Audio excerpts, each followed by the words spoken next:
The heat inside the cockpit was unbearable. Red warning lights pulsed like a heartbeat on the verge of arrest, casting Jake Marlowe's bruised and sweat-streaked face in crimson. The Valkyrie, his old but stubbornly loyal smuggling vessel, shuddered violently as it dropped through the upper layers of an unknown atmosphere. Outside the viewport, streaks of fire bled across the sky. Alarms howled. Smoke poured from a ruptured panel behind him. He gritted his teeth, hands white-knuckled on the controls. "Come on, girl," he muttered through clenched teeth. "Just 30 more seconds." The ship's AI flat and motionless responded with grim indifference. Compliance unlikely. Core failure imminent. Life support at 27%. The ground rushed up to meet him. Vast blue lakes shimmered below, rimmed by towering purple forests, alien, untouched, completely uncharted. Jake had never even seen this planet on a star map. Not surprising. He'd made a blind jump through the Nix Nebula just to shake the Crixian pirates who'd been chasing him for stealing a cache of Rarashan artifacts, worth a fortune. Assuming he lived long enough to cash them in, the Valkyrie skipped across the surface of a lake like a stone, throwing up massive curtains of water before slamming hard into solid ground. The impact sent Jake flying against his harness. "Metal!" groaned. Sparks burst from shattered panels. The ship dug a trench through crystalline soil before finally groaning to a halt in a spray of steam and smoke. For a few seconds, there was only the hiss of coolant and the quiet pinging of cooling. Metal. Jake dangled from his harness, blood trickling down his temple from a cut above his right eye. Every muscle in his body ached. His gray-blue flight suit was torn at the shoulder, exposing part of a tribal tattoo that coiled down his arm. He coughed, spat metal-tasting blood, and muttered, still breathing. He released the harness and dropped to the tilted floor. The ship was a mess, but he'd survived worse.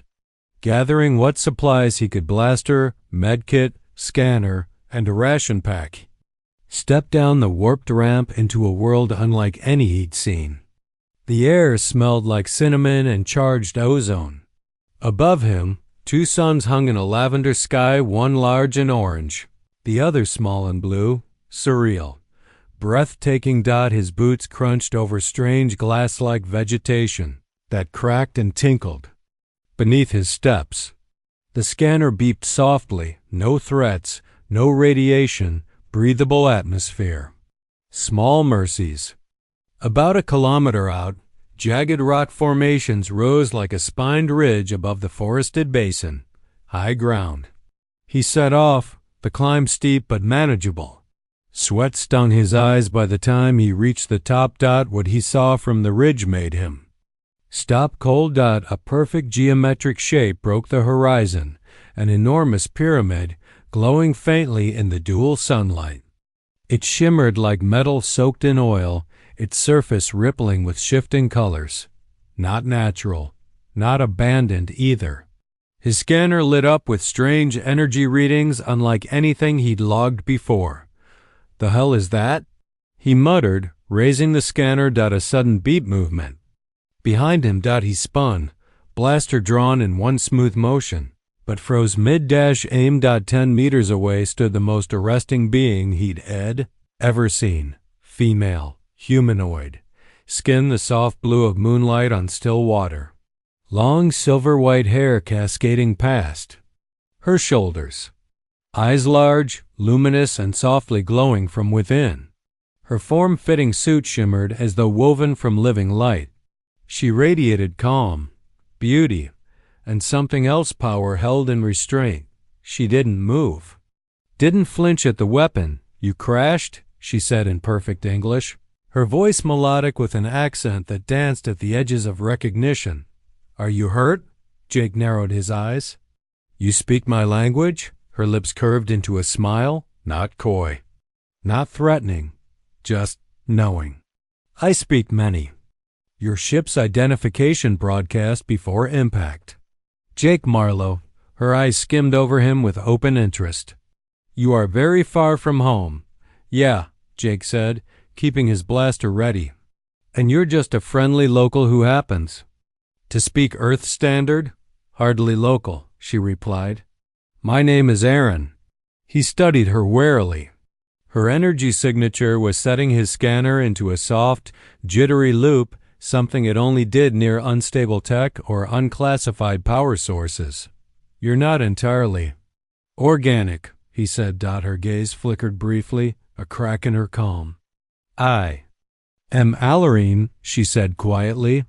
My biology harmonizes with this world's magnetic fields. It's how we survive here. She stepped closer, moving like water, like starlight come to life. Jake didn't lower the blaster, but something in her presence tugged at him, soft and insistent. Your arrival changed things, she continued, her voice low. The pyramid, she nodded toward the glowing structure. It responded, its outer markers lit for the first time in centuries. It's never done that before. Not for us, he frowned. You think I triggered it? I know you did, she said. Her eyes held his, unblinking. And I think it's been waiting for you. Jake felt the hairs on the back of his neck rise. Something in her words rang deeper than logic. He didn't believe in fate. But in that moment, beneath a lavender sky, staring into eyes that shimmered like stars, he wasn't sure what he believed. Their gazes held, neither one moving. The silence stretched, not awkward, but charged, like a spark about to catch. And, somewhere inside him, Jake felt it, the beginning of something vast. The pyramid loomed larger with every step, its impossible geometry pulling Jake forward like a magnet. Its surface was not stone, he could see that now, but some kind of iridescent alloy, shifting colors under the dual suns with a shimmer that made his eyes ache if he stared too long. The air around it felt warmer, denser, charged like the silence before a storm. Aaron walked beside him in silence, her expression unreadable. She hadn't explained much, just that the structure had never responded to anyone, not in generations, until the moment Jake's ship broke through the atmosphere. And now it pulsed faintly, like it was alive. It wasn't built by your people? Jake asked, his voice low. No, Aaron replied. My ancestors called it the Temple of Ascension. But we don't know who built it, only that it predates even our earliest records. Before the Scourge, before the sky fractured. Jake glanced sideways at her. And you think it opened for me because I'm what's special? Her glowing eyes flicked toward him. Not special, compatible. The way she said it sent a chill down his spine. The base of the pyramid revealed a broad circular platform covered in etchings that reminded Jake of ancient circuitry. The lines pulsed gently beneath their feet, a soft blue light spreading outward with every step they took. When he looked down, the symbols seemed to shift almost in recognition. His scanner beeped erratically. This thing's losing its mind, he muttered. It's reading the activation, Aaron said. The temple is waking up. They stopped. Before a seamless wall. No visible door, no console, just smooth metal. And a recessed panel marked with both alien glyphs and unmistakable human script. That's Sanskrit, Jake said, his voice barely above a whisper. Earth writing, thousands of years old. Aaron's gaze sharpened. You recognize it? Yeah. I smuggled an artifact off Proxima that had similar inscriptions. Ancient religious text. No one ever figured out how it got there. He reached out, brushing his fingers across the carvings. The moment his skin made contact, the symbols lit up, glowing with a brilliance that forced him to take a step back. Beneath his feet, the ground vibrated. Lines of energy raced up the pyramids, side, forming a complex grid that converged at the apex. A loud, low hum filled the air. Then the wall split down the middle with a mechanical groan, revealing a sloping corridor filled with soft, ambient light. Jake stared in disbelief. What the hell just happened? You activated it, Aaron said, breathless. How? I just touched it. It responded to your DNA, she murmured, to something inside you. We've tried everything: rituals, energy resonances, even genetic manipulation. Nothing ever worked. Until now. Jake stood, frozen. He'd run from law enforcement, cartels, galactic security. He'd stolen from museums and high-security vaults. But never once had anything treated him like a key. And now, a 50,000-year-old structure was opening for him like he'd been expected. This doesn't make any sense, he said, but his voice lacked conviction. Some truths don't need to. Aaron replied, They simply are. He didn't like it. He didn't like being part of something ancient, mysterious, and way above his pay grade. But there was something else to a stirring deep inside his chest. A curiosity that burned hotter than fear. They stepped into the corridor. The walls were smooth and metallic, but adorned with patterns, spirals, runes, layered with light. With every step they took, new sections lit up ahead of them. The temple was anticipating their path. How far does it go? Jake asked. No one knows. We never got past the threshold. Not until you. The deeper they went, the more intense the hum became, as if the structure itself was excited. Alive. Jake glanced at Aaron, and for the first time, she looked nervous. You okay? He asked. She hesitated. I've dreamed of this moment. My whole life, to see the temple awaken. But now, I fear what it might demand. Demand? He echoed. Nothing wakes for free, she whispered. They entered a wide chamber, its ceiling lost in darkness, but the floor pulsed beneath a translucent surface. Beneath their feet flowed rivers of light, data, or energy, or both, moving through. Veins in the floor like blood through a body. At the center, a pedestal rose, hovering slightly above the ground. It was shaped like a heart split into two halves. Waiting. Jake stepped closer, compelled.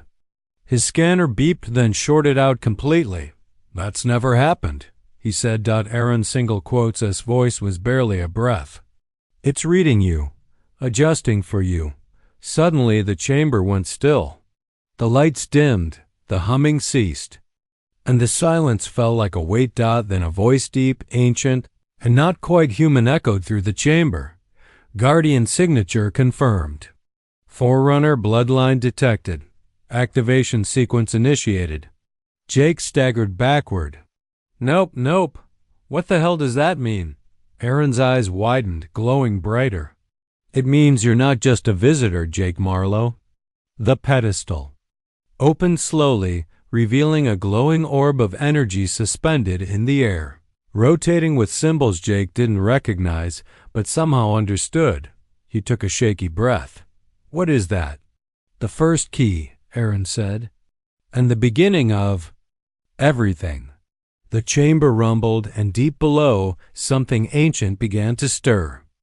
The light from the orb cast long shadows against the chamber walls, bathing Jake and Aaron in shifting hues of blue and gold. It didn't just glow, it pulsed, like it had a heartbeat of its own. Jake stood motionless, eyes locked on the sphere, the air thick around him like static before lightning. The temple wasn't just responding to him, it was waiting. You said this was the first key, Jake murmured, voice rough with disbelief. First key to what? Aaron stepped forward slowly, reverence in her every movement. To the heart of Valora, to everything my people have lost. This key doesn't just open doors, it awakens memories, systems, defenses, and truths. Truths, Jake repeated. That doesn't sound terrifying at all. A low rumble vibrated through the floor, subtle but deep enough to make the bones in his legs hum. The orb hovered closer to him, as if beckoning. His skin prickled, and for a heartbeat, he saw flashes, visions blinking behind his eyes. A city of silver towers beneath twin suns. Blue-skinned children playing in fields of golden moss. And then fire, Darkness, screaming. He stumbled back. What the hell was that? Aaron caught him, steadying him with a firm grip. The orb is trying to show you what came before. Your presence is accelerating the bond. We need to guide it, together, or it'll overwhelm you. You've done this before? Jake asked, breathing hard. No, she said honestly. But my ancestors wrote of it.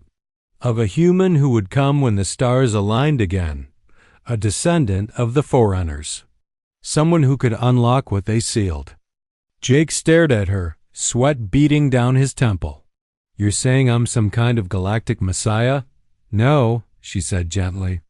You're just the one who survived the crash. He let out a breathless laugh, but it was hollow. The weight of everything was crashing down on him like the Valkyrie had crashed into this world. He'd spent years living on the fringes, stealing, flying solo, never letting anyone in. Now an ancient machine was reading his DNA like a password, showing him worlds that didn't exist anymore, and calling him guardian. And yet, deep inside, a small part of him didn't want to run. For the first time in years, something mattered. He looked at the orb again. What happens if I touch it? It bonds to your neural imprint, Aaron replied. It links with your memories and feeds them into the temple. It makes you part of the system, part of the legacy.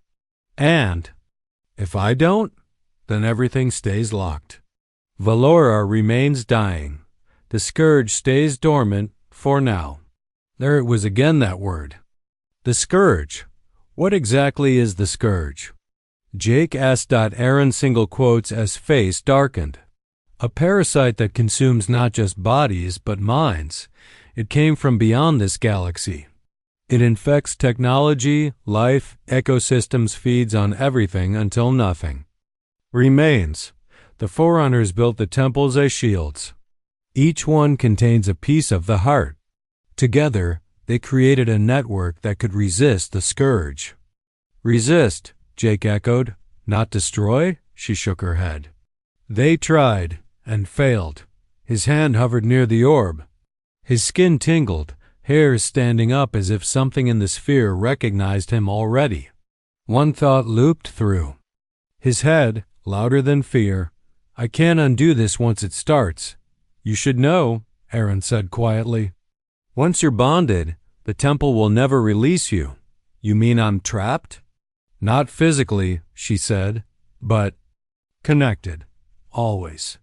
Even if you leave, it will feel like a missing limb. Jake exhaled. Why do you care? She met his eyes. For a second, the calm broke, and Jake saw the truth behind her serenity. She wasn't just hopeful. She was terrified. Terrified of hope, terrified of loss. Because if this fails, she said, I lose everything. Again. The vulnerability in her voice hit him harder than any crash. He lowered his hand and stared at the orb. Then, slowly, he reached out and touched it. The chamber vanished. His vision exploded in light. His body was gone. No weight, no pain, only motion. He was falling upward, spinning sideways through memories that weren't his. Or were. He didn't know anymore. Earth. Not the one he remembered. Ancient, raw. Tribes gathered around a glowing obelisk. Humans and something more tall, silver-eyed beings working alongside them, teaching them. Seeding knowledge. Then space. The same beings traveling through stars, building pyramids like the one he stood in now. Some bore glyphs he couldn't read. Others bore symbols from Earth's forgotten past. Mayan, Sumerian, Sanskrit, all mixed with the Dimds de Vajin Disfol mixed with the past. Mayan, Sumerian, Sanskrit, Forerunner language.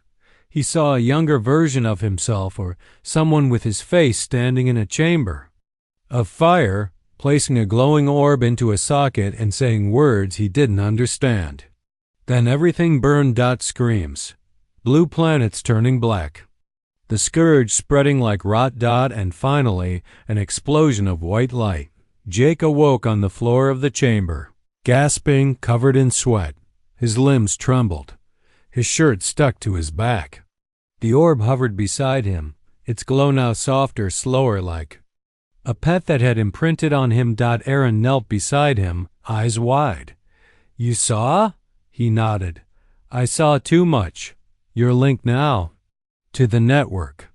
To the other pyramids." Jake looked down at his hands, still shaking. They knew this would happen. They left it all behind waiting for someone like me. Aaron nodded. And now the rest will awaken. A new light blazed to life behind them. A hidden door slid open in the chamber wall, revealing a staircase spiraling downward into the planet itself. Jake stood slowly, a new heaviness in his chest. "What's down there?" Aaron turned toward it, voice hushed. The heart of Valora. And far above them, in the lavender sky, ships broke through the cloud-cover pirate vessels. The Crixians had arrived. The air grew colder as they descended the spiral staircase, each step lit by shifting strands of blue-green light that pulsed in time with Jake's heartbeat. The corridor walls were alive now, no longer just stone or metal, but something else organic. And humming, as if the entire temple had become aware. Aware of him. Aware of them both. Aaron moved beside him, silent and steady, her silver-white hair trailing behind her like a comet's tail. Yet even her calm presence couldn't quiet the pressure building in his chest. Something was down there, something ancient, waiting, watching. Above them, muffled through layers of rock and energy shielding, came the distant thunder of ship engines. "The Crixians are setting up perimeter posts," Jake murmured. He didn't know how he knew it, he just did. "They've got a heavy command vessel. They're digging in," Aaron nodded. "We're shielded for now. But if they breach the outer rim before we activate the temple's core, this place becomes a tomb." Noted. Jake gritted his teeth. "Let's find that heart."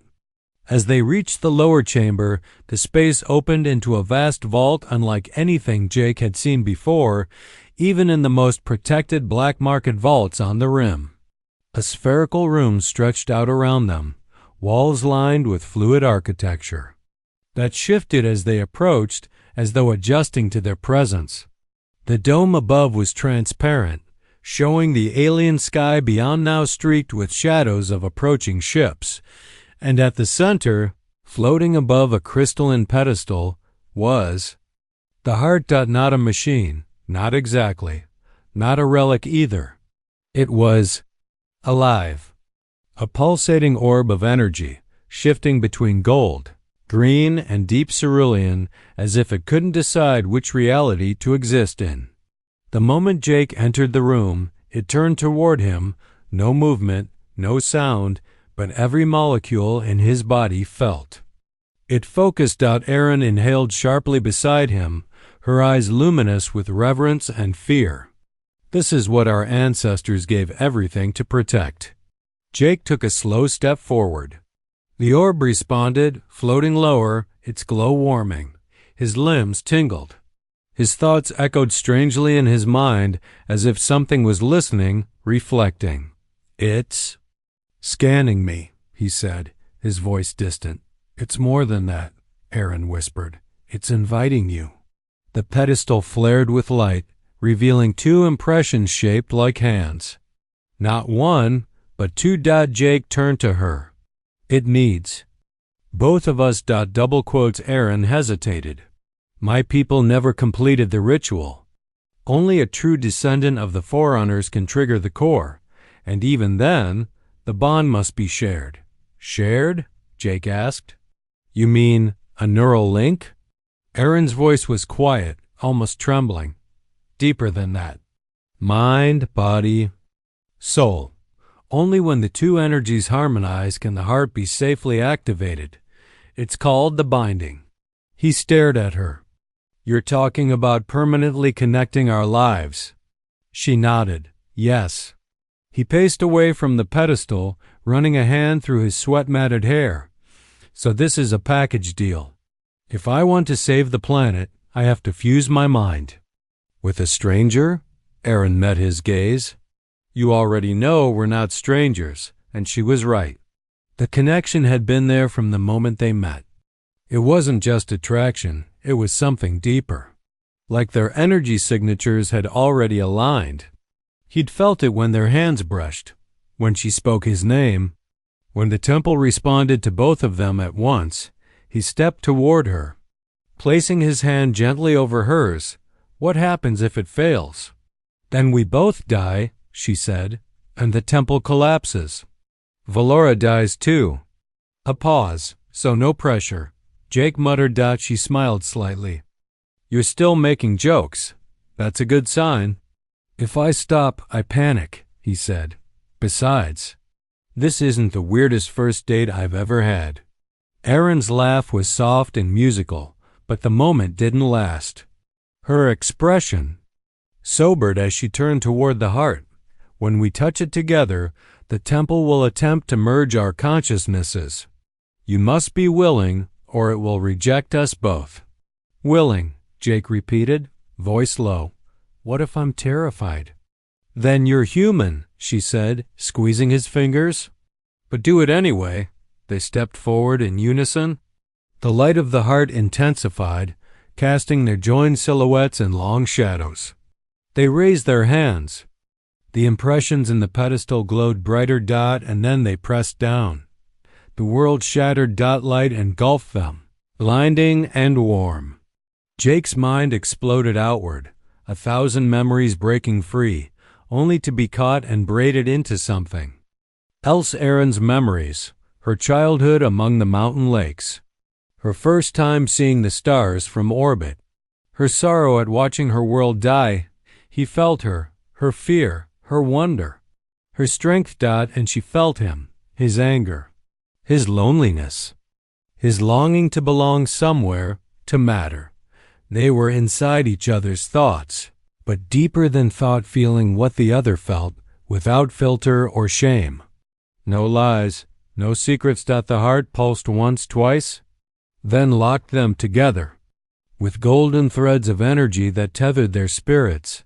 When the light faded, Jake was on his knees, gasping. Erin knelt beside him, her body trembling. Did it work? He whispered. The chamber responded. The walls flared to life. The energy veins in the floor began to pulse outward in a web of light. A voice echoed through the vault. Binding complete. Guardian status confirmed. Primary defense systems unlocked. Erin looked at him, tears in her eyes. We did it. Jake started to speak, then his eyes widened. Above them, in the translucent dome, a massive shadow passed over the temple. Pirate ships. The Crixians had found them. Erin turned to the heart. We have to activate the defense grid, now. But Jake hesitated. Something was wrong, from deep.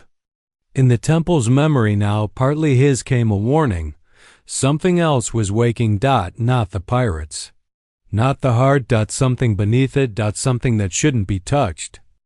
The chamber trembled beneath their feet. A low grinding rumble that resonated not through the walls, but through their bones. Erin's single quotes, eyes snapped upward to the apex of the dome, where the translucent ceiling now fractured into swirling streams of data, revealing hundreds of Crixian landing craft descending through the twin-sun sky. Beneath the ships, shadows spread across Valora's fragile landscape, shadows shaped like siege equipment, excavation rigs, and plasma tanks. Drake Morton wasn't here for another failed raid. He'd brought an invasion. They're deploying mining drills, Jake muttered, the new awareness from the heart giving him instant clarity. They're going to try to dig their way in. They won't stop until they tear this place apart, Erin said, her voice tight with fury. Not for treasure, not for artifacts, for power. Jake placed his palm against the glowing wall and felt the temple respond. Streams of information rushed into him, maps, sensor feeds, ancient defense schematics. He could see the Crixian movement like a god watching from above, platoons forming at the eastern ridge, artillery prepping in the valley, a command center forming at the edge of the bluegrass plains. The heart connected us to the entire pyramid system, Jake said, wonder and adrenaline tightening his voice. It's not just this temple, it's all of them. And they're talking to each other. Erin moved beside him, her breath quickening. They're awake. But so is something else, Jake whispered. She looked at him sharply. What do you mean? He closed his eyes, reaching deeper into the temple's memory, deeper than he meant to. Down past blueprints and holograms, past ancient hieroglyphs and projected maps, into something raw and cold and buried beneath the pyramid, in a sealed chamber untouched for eons. Something moved, not a person, not a machine.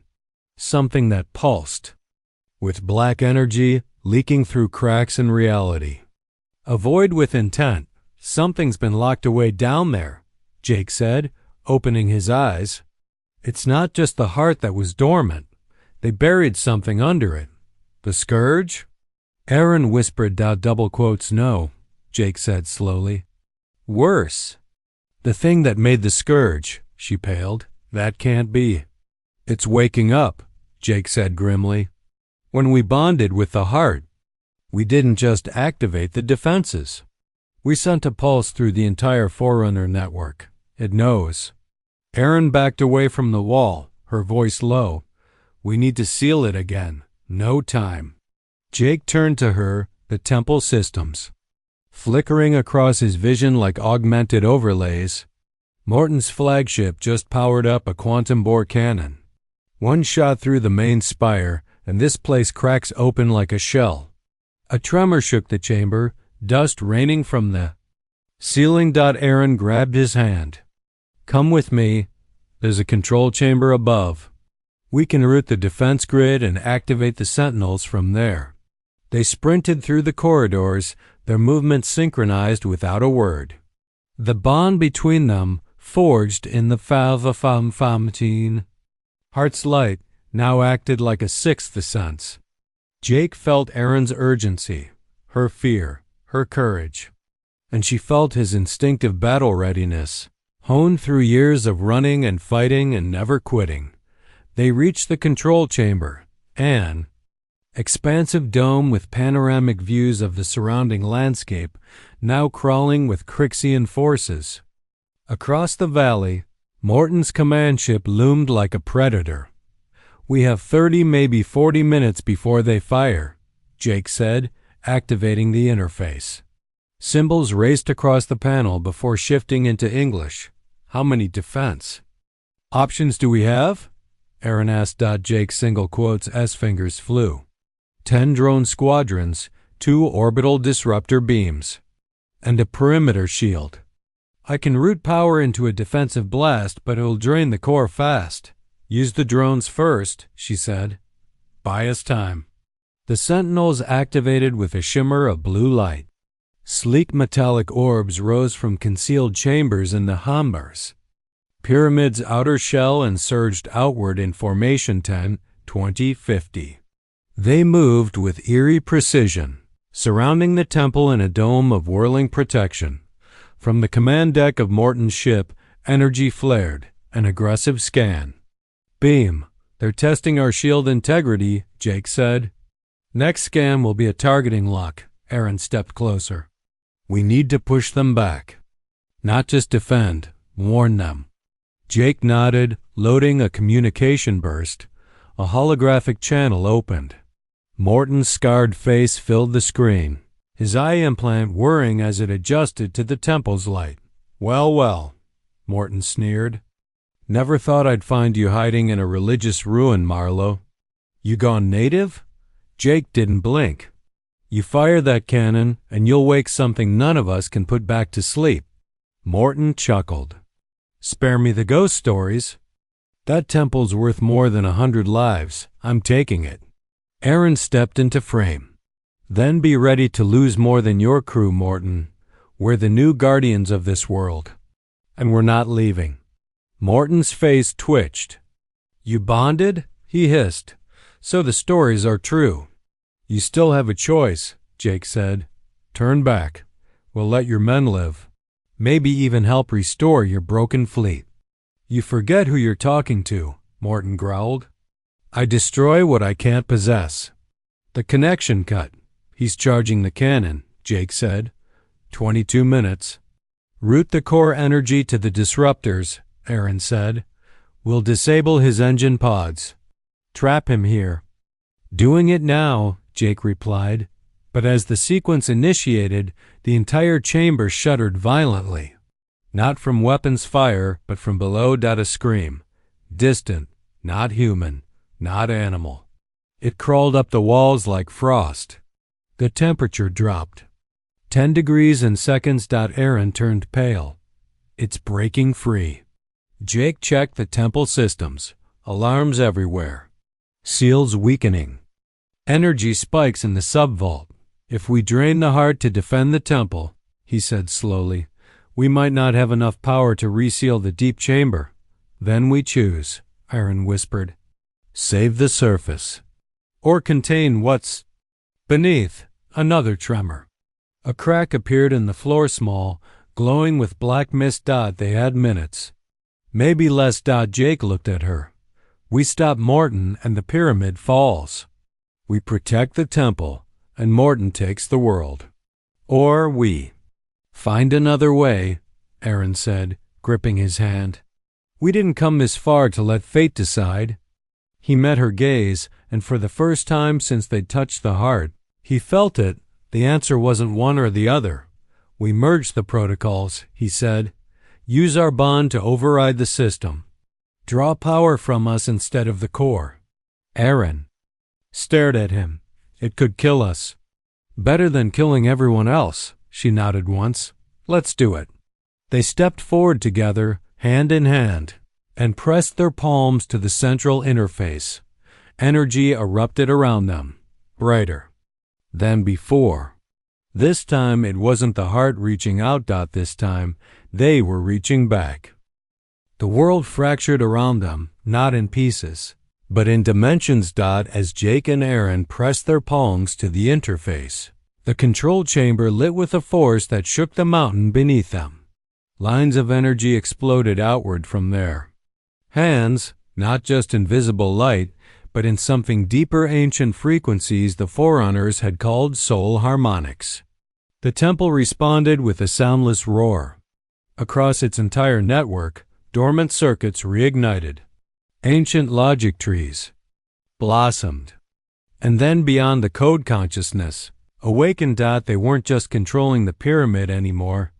They were becoming it. Jake felt his awareness stretch, like light bent through glass. He could see through the eyes of the sentinel drones, circling overhead.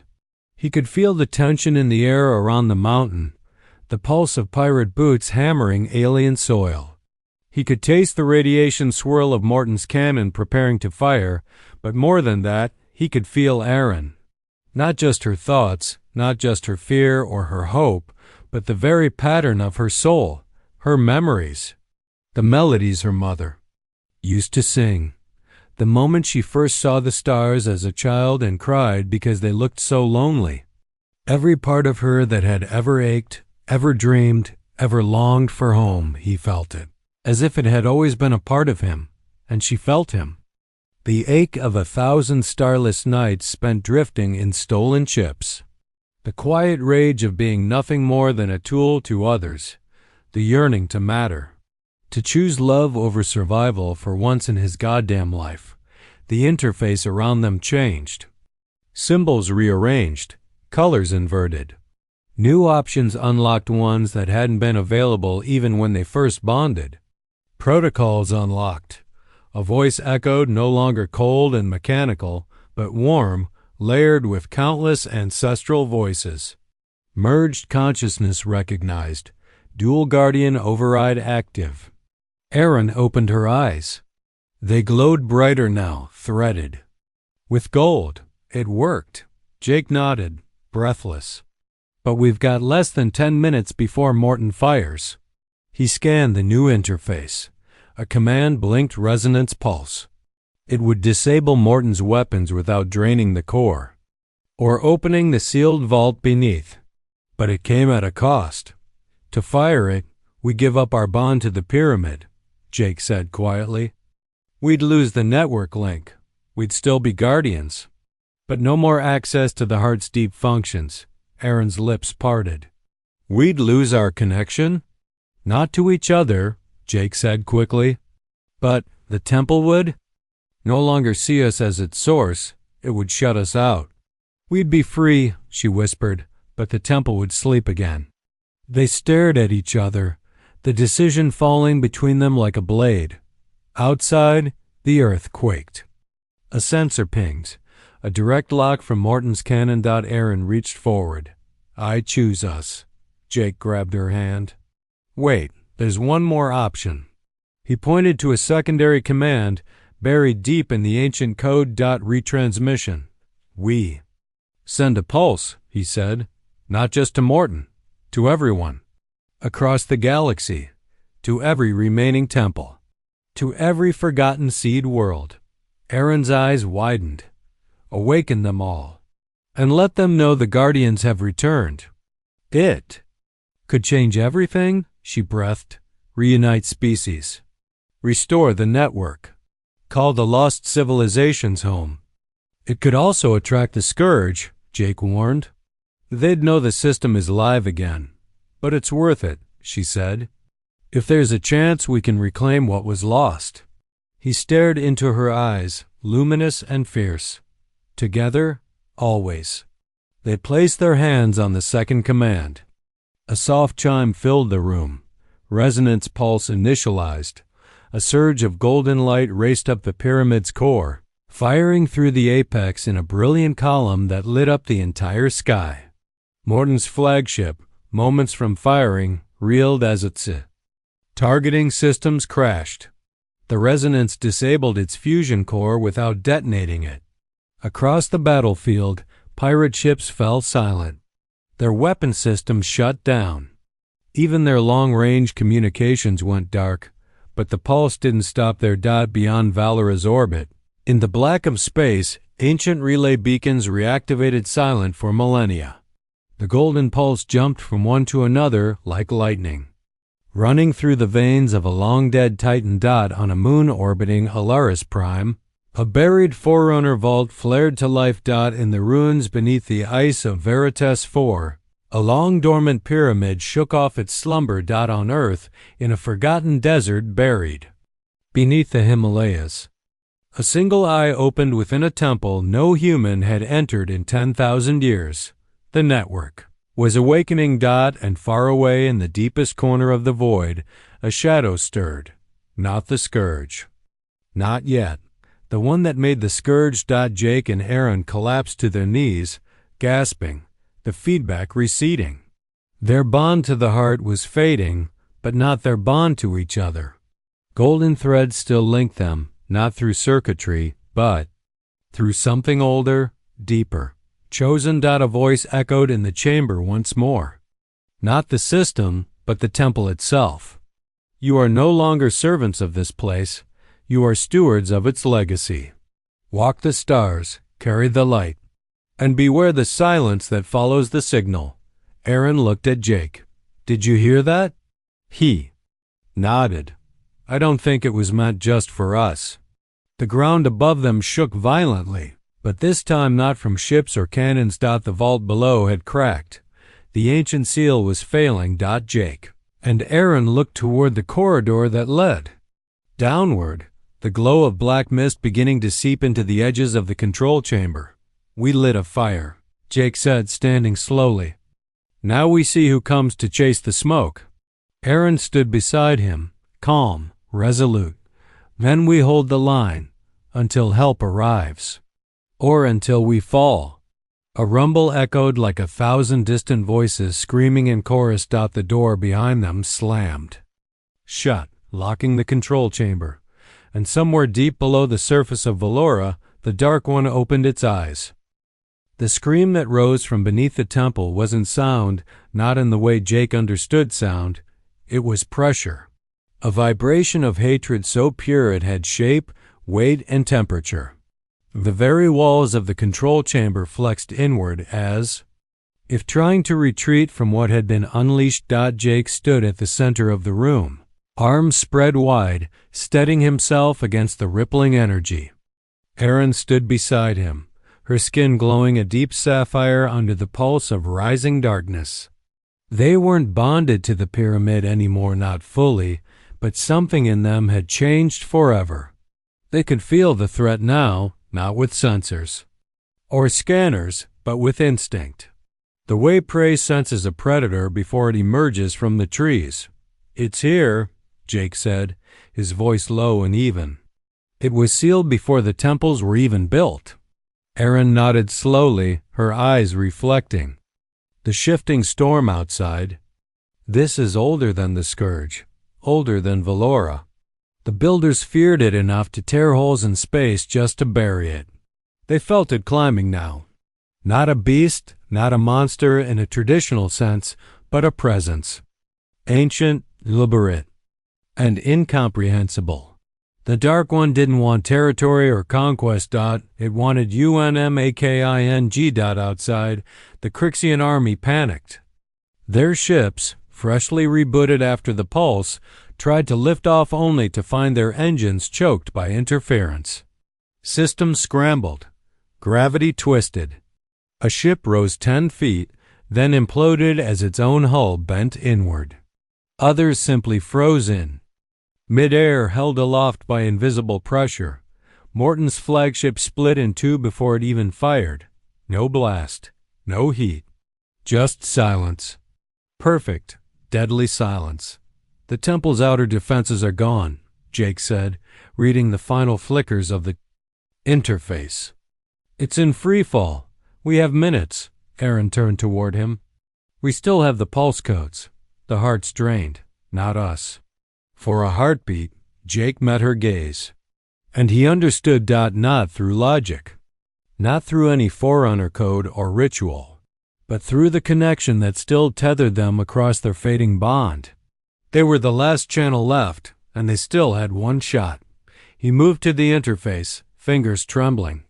"We can root the resonance one more time into us, into our merged signature. The system will think we're the next pyramid core." "Because we are," Aaron said, stepping beside him. "Not by blood, by choice." Below them, the lower vault shattered. Darkness, liquid and electric, rose like ink in water, eating the light. Shadows bled up the stairwell like fingers reaching. The control dome dimmed. The world outside faded to GRAYSCALE. Jake's single quotes, us fingers hesitated above the command. "We won't survive it." Aaron took his hand. "No, but Valora will." He looked at her, memorized the curve of her smile, the calm in her eyes. "You once told me your people believe in soul resonance," he said, voice tight. "That it happens once in a lifetime," she nodded. "And I said I believed in us. I just didn't think it would end here." "It won't," she whispered. "Not really."